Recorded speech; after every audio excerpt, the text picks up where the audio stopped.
I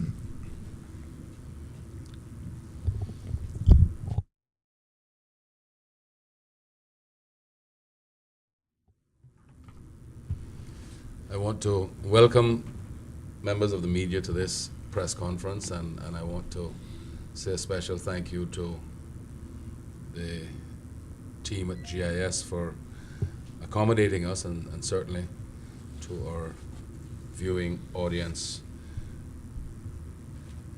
I want to say hello. Purpose of this press briefing today is to inform the public of activities which are being carried out by the National Roads Authority.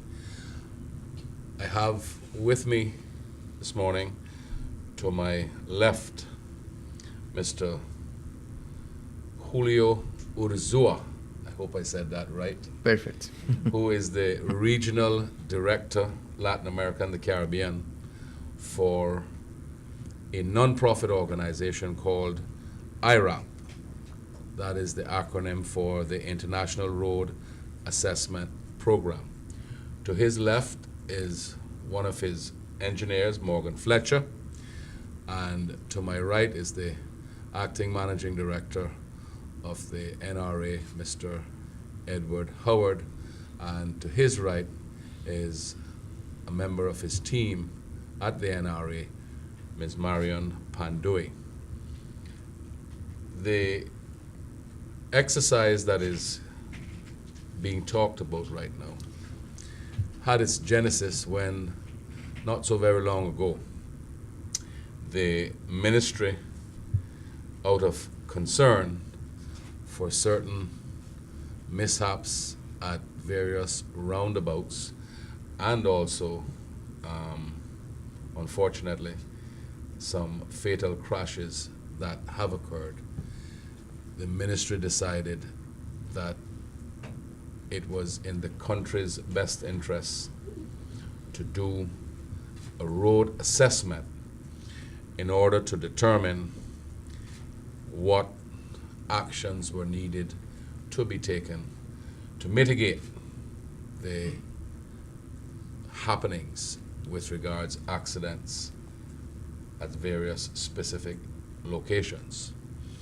When we looked at the statistics and understanding very well that crashes on the road cause enormous grief to victims, their families, and their friends, and the Cayman Islands recorded 9 road traffic deaths in 2011. Between 2007 and 2011, over 1,400 accidents were recorded on our roads per year, resulting in 40 deaths and 113 serious injuries. These incidents translate into lost productivity, medical expenses, and of course the grief which friends and especially loved ones face. So this is where Julio, as I mentioned, who is the regional director of iRAP, and his team have an important role to play. The ministry has given instructions to the National Roads Authority, who, by way of their own tendering process, have contracted iRAP, as I mentioned, which is a non-profit organization, to conduct this assessment.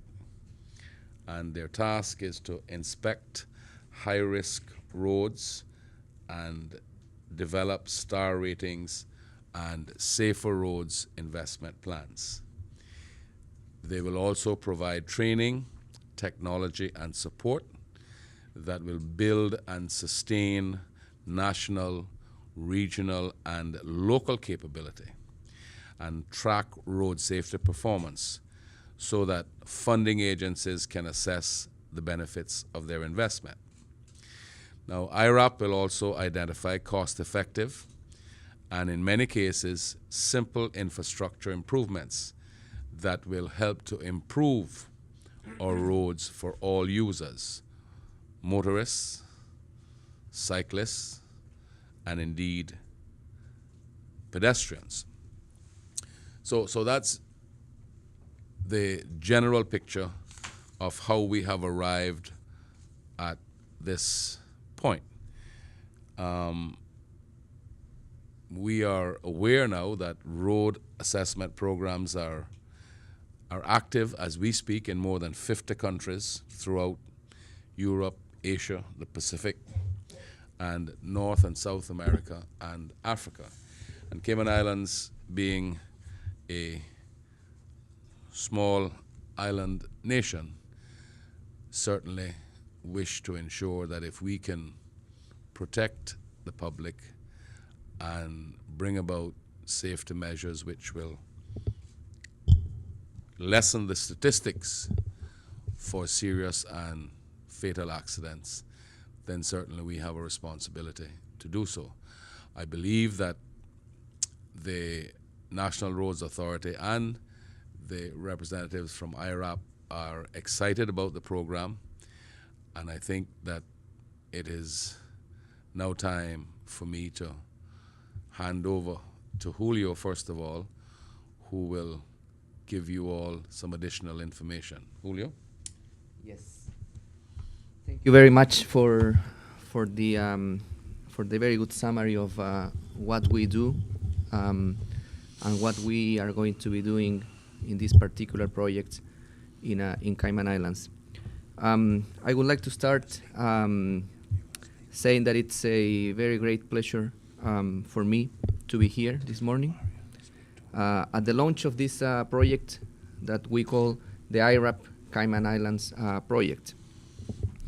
And first of all, I would like to thank the many institutions that have made this project a reality for the Cayman Islands. The National Road Authority and the Streetwise Steering Committee, and everybody who has supported this idea since the beginning, when we started the conversations some months ago. I also want to thank our partners. Here we have a representative from the engineering company CEMIC. They accepted this challenge of bringing the parts of a vehicle together, of bringing the parts and put up a vehicle together, a vehicle that you are going to be able to see later after this press conference outside, with which we are going to collect the data with high technology from the roads, data that later is going to be analyzed with a special software, and finally we are going to deliver the results. So this first part is a very important component of the project, the collection of the data on the road. So as you can see, many people from different organizations, they are getting together to make the iRAP project a success. So the initial project will apply the iRAP methodology to star rate the road network and propose countermeasures that will save lives in Cayman Islands. As we know, and we will see, and it was mentioned before, Cayman Islands is not an exception of the huge problem of road safety that is worldwide, especially in developing countries and also in an island like this one. So together, we can ensure that safer roads infrastructure will make a positive and a lasting improvement in Cayman Islands and be part of an important contribution to the United Nations Decade of Action. We are in the middle of the Decade of Action of road safety. It started in 2011, and we are sure that we are going to be making a big contribution by improving the conditions of the infrastructure. As it was said before, the International Road Assessment Program, which I represent this morning, is a not-for-profit organization. We are a charity registered in England, and we are dedicated to saving lives through safer roads. Our vision, it's a world free of high-risk roads, which we can achieve, of course, as I said before, through exactly what we are doing this morning, creating partnerships, bringing people together with governments and with others in order to inspect the roads and develop star ratings and safer roads investment plans, provide training, as it was said before, technology, provide support, that all of this is going to build local capacity here in Cayman Islands. We also are going to help measure the current road safety performance and track the improvements over the time, something that is very, very important. We need to know the status today and then track the performance in order to measure whether or not we are advancing. And build, of course, a local iRAP Cayman program that you can lead and take forward in the years ahead. So, why are we interested as an organization in doing this, all of this? The answer is very simple. Road crashes cause an enormous grief to victims, their families and their friends. They are also often a factor responsible for tipping a household into financial distress. The loss of wage earner due to death or disability can be disastrous, leading a family into lower living standards and poverty. Globally, road crashes cost up to 3% of gross domestic product. According to the World Health Organization, it's in fact between 1 and 5% for the countries.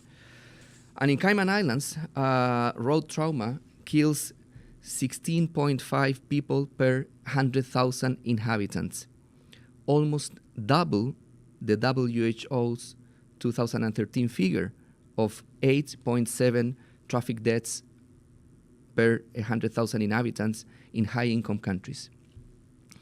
So we have the opportunity here now to change this situation in the Cayman Islands. Safe roads infrastructure for all users will be crucial in achieving this goal. This is where iRAP has an important role to play. Together with safer road user behavior, safer speeds and safer vehicles, iRAP can help to save many lives in Cayman Islands. We have identified cost-effective and often very simple infrastructure improvements that can typically prevent 1 in 4 deaths on rural and urban roads. Our plans target roads where pedestrians, motorcyclists, car occupants, and bicyclists are killed and injured with brutal regularity. The plans identify proven road safety measures that can prevent millions of deaths and save billions of dollars around the world. At iRAP's heart is a commitment to a spirit of cooperation between organizations involved in making roads safe. So in this project, we will use, as I said before, a specially equipped vehicle. We have hired a very high-tech company in Mexico. They are CEMIC. You are going to be able to talk to them, to see the vehicle, to talk to the engineers. We have the software necessary to do the assessment, and of course, highly trained an analysis team that is going to analyze 382 kilometers in the Cayman Islands. This inspection that we are going to carry out focuses on more than 30 design features that influence the likelihood of crashes as well as their severity. These features include the intersection design, road cross sections and marking, roadside hazard, footpaths, bicycle lanes, delineation, etc., and so on. So to finalize, with this information that we are going to collect on the road, in addition to some background information that the NRI is going to provide to us, we will calculate the relative safety of the Cayman Islands network. This is what we are going to do. We are going to calculate the relative safety. How we are going to do it? With what we call the star rating. So these star ratings will provide a simple and objective measure of the level of safety that is built in the road. To the road for car occupants, motorcyclists, bicyclists, and pedestrians. 5-star roads are the safest, and 1-star roads are the least safe. We will also develop an affordable and economically sound safety road investment plan that we are sure that is going to save lives. This plan draws upon more than 70 proven road improvement options. The options range from low-cost road markings and pedestrian refuges to higher cost intersection upgrades. So, in closing, I have no doubt that the iRAP Cayman Islands program will help create a country that is each day safer for the citizens, safer for the visitors, and together I'm sure that we are going to create a Cayman Islands free of high-risk roads. Thank you. Thank you very much, Julio. And I need to ask forgiveness.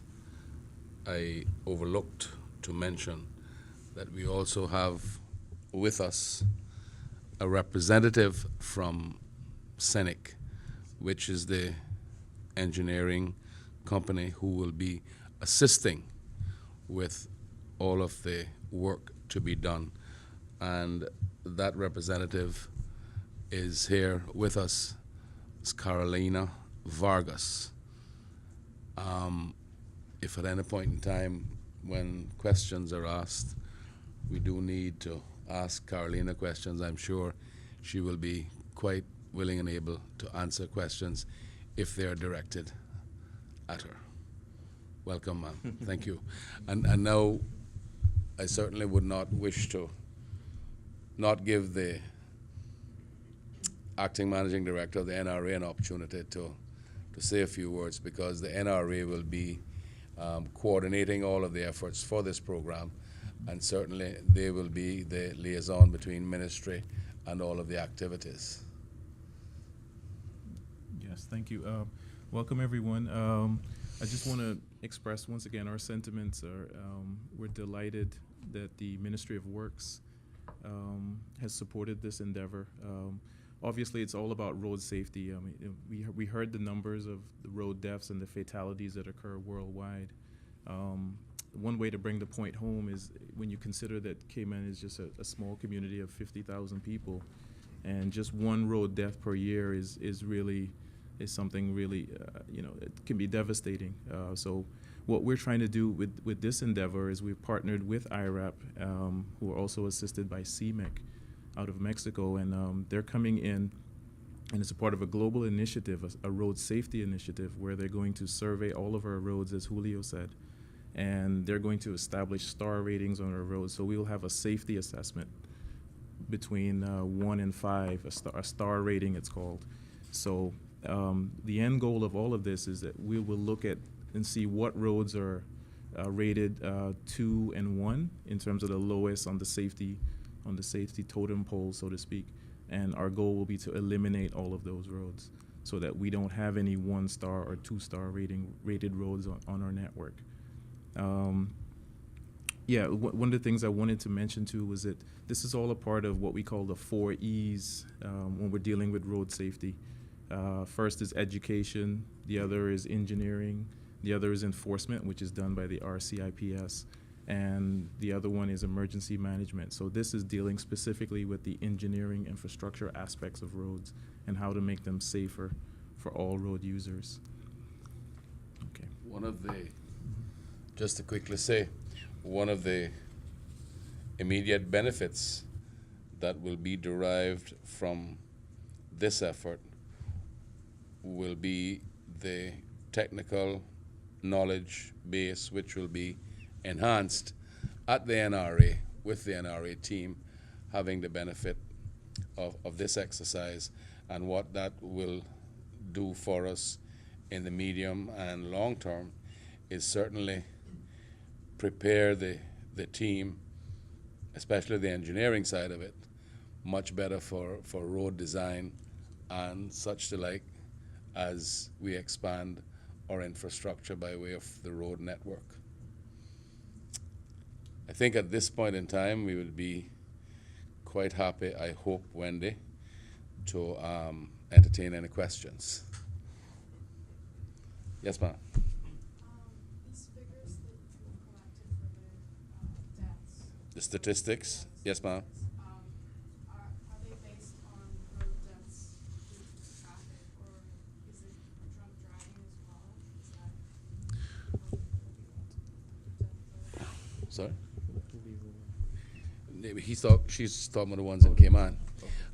It would include that, but forgive me for saying it like this, but even if it's as a result of drunk driving, it's still, from a statistical standpoint, it's still considered a road death.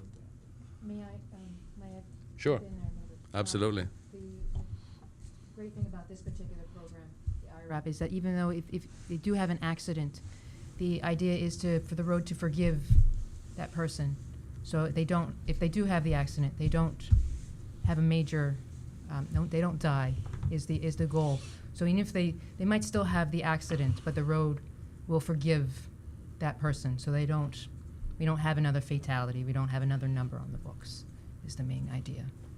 That is not to encourage drunk driving Oh, definitely not.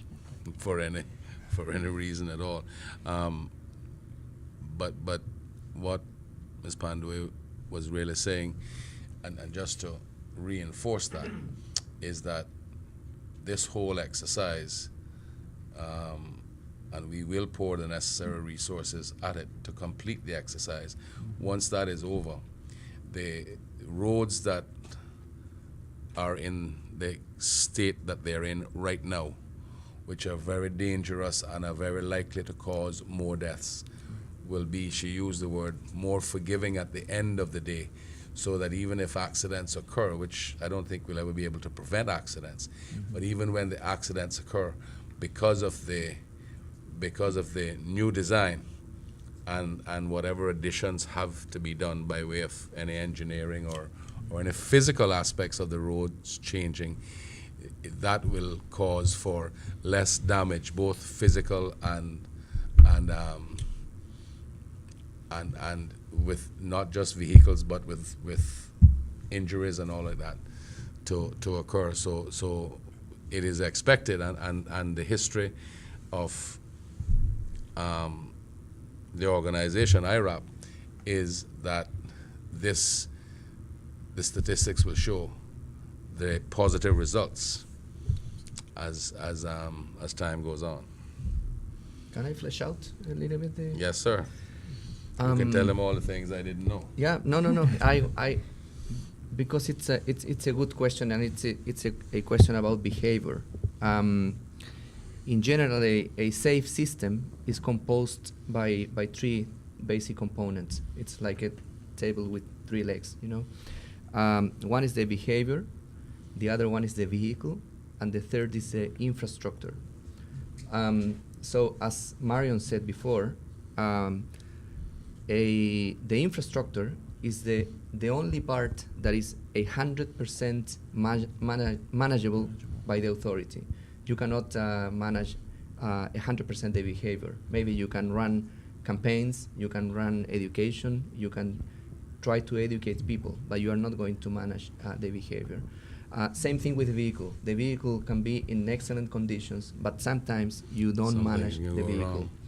But on the other hand, the infrastructure, you can very well manage and very well do things to improve the conditions of safety of the infrastructure. So this is where the infrastructure plays a very important role. because everybody makes mistakes. We are never going to avoid mistakes, even if it's a driver that is with alcohol, or it's a driver that is not paying attention, or if a driver that is texting while driving. But the infrastructure, as Marion said before, has to, first of all, decrease the possibility of an accident, decrease it by how the infrastructure is designed, and if this event occurs, decrease the consequences of that accident. In other words, it has to forgive the life of the road user. And when I speak about road user, I'm saying pedestrian, I'm saying bicyclist, motorcycle, or car driver. This is the role of the infrastructure. Ms. Wendy? Thank you, Wendy from Cayman News Service. I have a question for the NRA representatives and one for the iRAP people. Can someone from the NRA say, have you already got any ideas about what you would consider to be the specific black spots in Grand Cayman at the minute, or indeed the Sister Islands? And for the iRAP people, I'd like to know if you can be a little bit more specific about things that, a simple explanation of what could mitigate a dangerous road. Absolutely. Aside from road, I know you mentioned road markings, but perhaps something a little bit more specific. Thank you.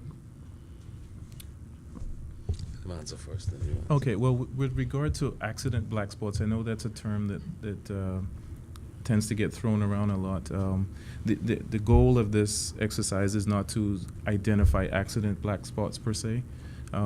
We, based on the traffic statistics that we have, the accident deaths, the road deaths and so forth, we can generally know where certain things occur, but we don't use that classification anymore, accident black spots. You remember quite a while ago, there used to be an accident black spot, I think on West Bay Road. There was an area near the old Holiday Inn, I believe it was, where a lot of deaths occurred, and so then they classified it as an accident black spot.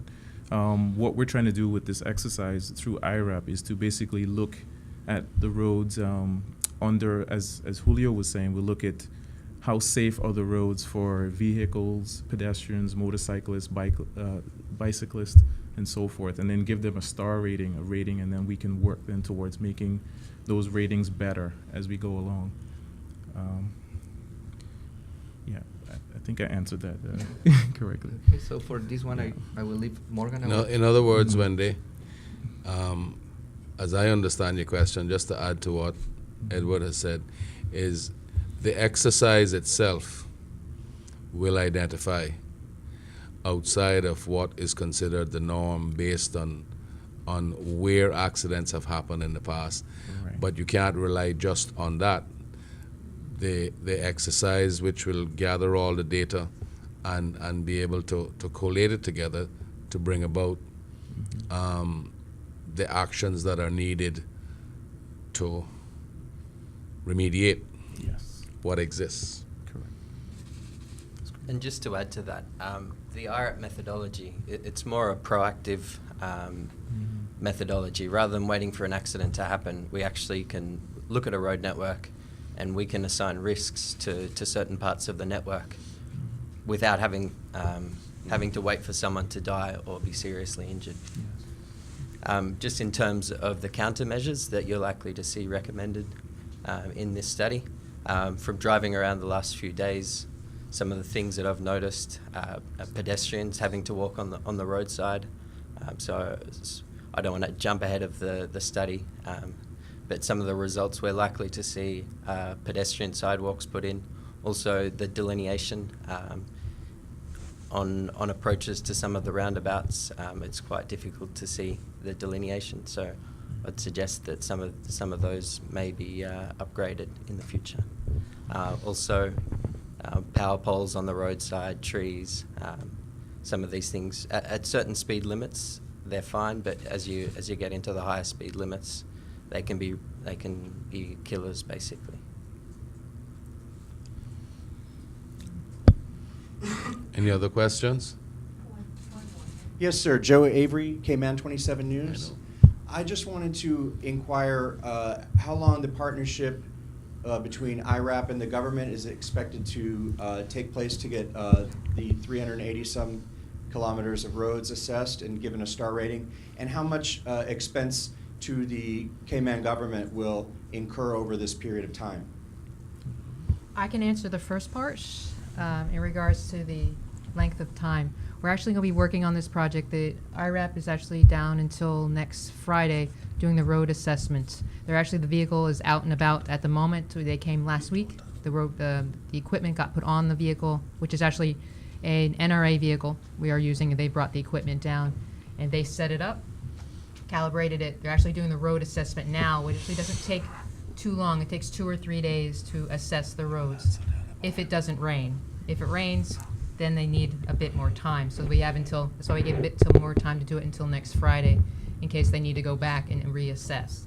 They're going to then go back and do some reports, come back with the countermeasures to us. The actual whole project will actually be done by the end of June. So it's not a very long project, but a very important project. We'll then come back with some countermeasures, some suggestions for us to take on at a later date if we feel we want to. I will pass on the second part of your question to. Okay, well, basically, we're funding the study or under our NRA 5 development and planning of roads output, and we signed a contract for, I think, the amount of $155,000 US.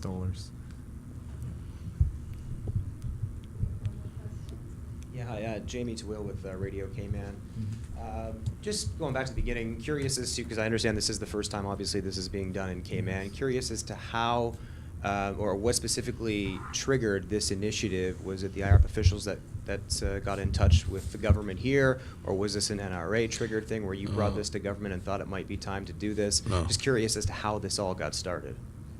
As I said earlier on, the ministry was with concern because of the statistics with regards to accidents, road deaths, and to be truthful, when roads were done and we had an accumulation of the roundabouts, and we meaning the ministry, noticed and it was buzz talk for a while. There were several, especially when it was raining, there were several accidents at the locations of the roundabouts.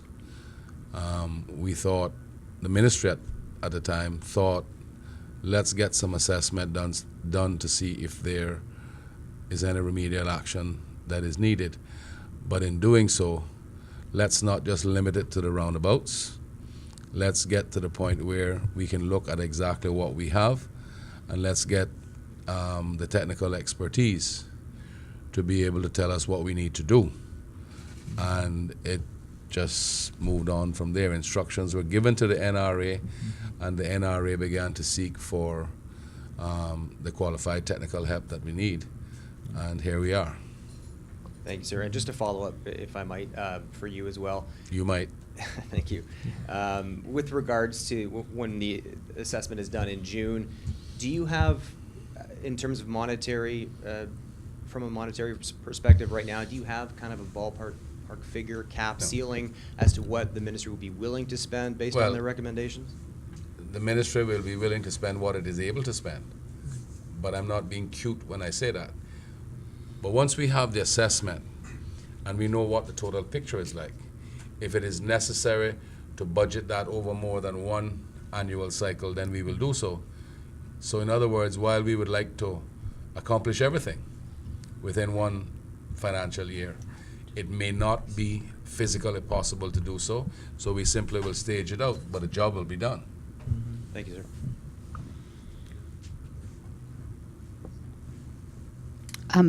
Thank you. I have one more question, which is perhaps a little, it's for the experts, and it's perhaps a little off topic, but it's something that I'm curious about.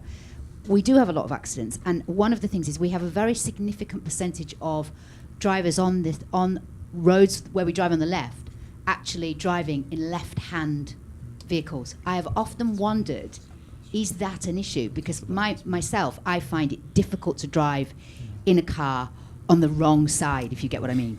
And I wondered how important that is, because we could actually legislate to prevent that if we wanted. It's something like you were talking about what governments can and can't control.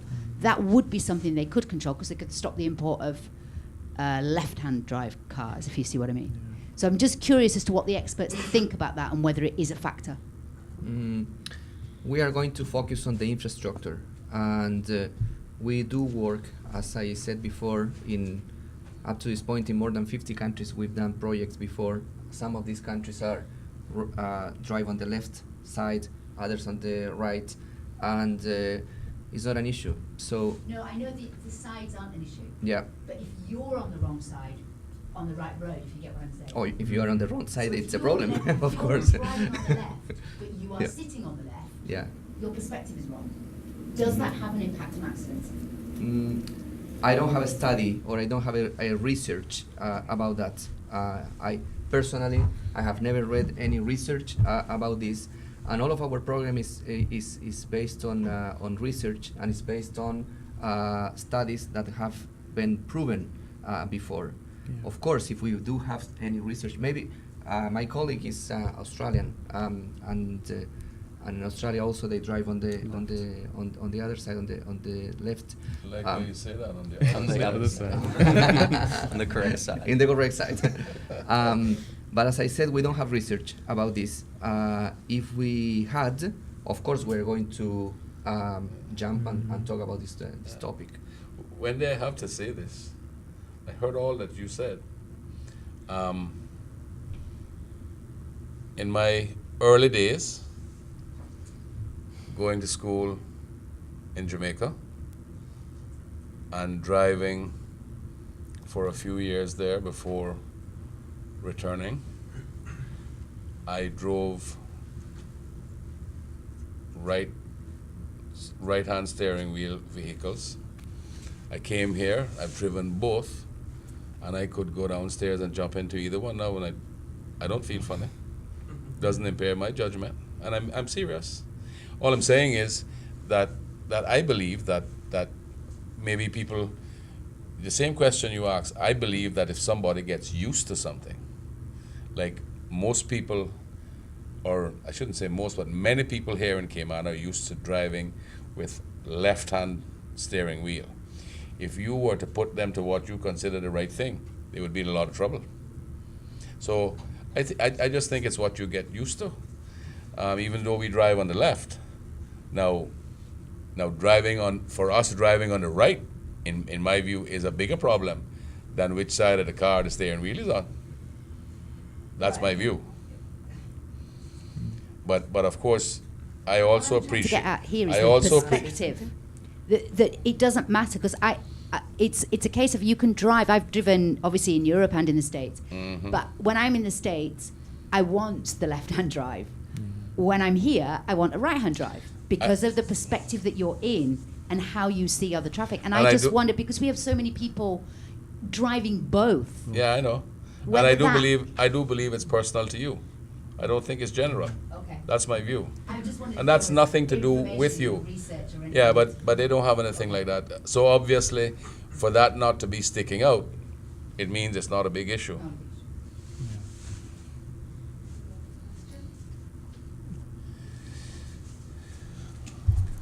Are we pretty well set?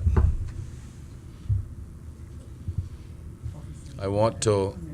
I want. The vehicle is going to be outside for them to see. Go I ahead. just want to let everybody know that if you want to see the truck, the all set up truck with a nice big flashy lights on it, and there's a computer, all the GPS equipment inside of it. Actually, I think it's sitting downstairs now. If you want to take a photo of it, we also have some of our logos on it, the Street Skill logo and government crests on it, and our actually an NRA truck logos and on the it. So if people you want to photos. see it, we can accommodate that. And they can also talk to the folks from And you can CMIC. talk to the folks from CMIC, Miss Carolina, and the engineers will be downstairs with the vehicle as well. Thank you very much.